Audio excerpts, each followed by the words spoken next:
այս կառավարությունը անդադար 8 տարի է, չէ, ասում է մի բան, նայեք, այս ժամանակ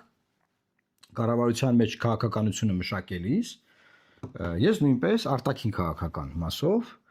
այդ լոբինգը արել եմ եւ մեր համար սկի հարց չի առաջացել։ Մենք դա էթնիկ զտում պետք է ասենք, թե չէ, որտեղ միջազգային իրավական գնահատականը էթնիկ զտումն է, մենք օգտագործում ենք էթնիկ զտում։ Ժողովուրդը այնտեղից որ եկել է բռնի տեղահանվել է, հիմա դե բռնի բառը չեն ասում, տեղահանվել է, այնպես કે կամաց էսացուն եկել է, հետո ասելու են դե տենց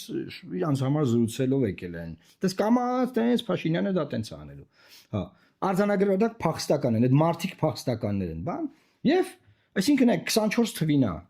Արադ Միրզոյանը ելույթ ունեցել, այս որ թիվն է 26 թիվն է, տարուկես անցել։ Տարուկես անց նարատիվ է փոխվում։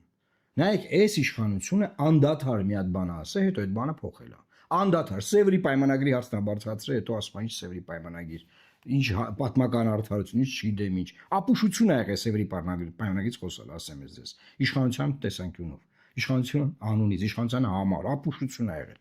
Դրանից հետո Արցախ Հայաստանը եւ վերջ, հետո միոպե բան։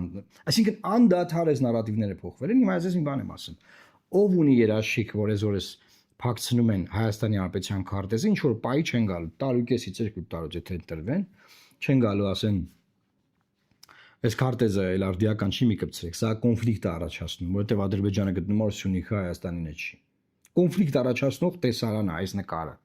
կոնֆլիկտ առաջացնում։ Դրանից առաջ ասենք ՀՀ քաղաքացու հպարտ անձնագրի քարտեզն էին տպել, իրանք էին բաժանում էլի։ Լեռնային Ղարաբաղի քարտեզը կպցրած էր բանին, Հայաստանի քարտեզի վրա։ Ես դա ցույց եմ տվել նախորդ եթերում։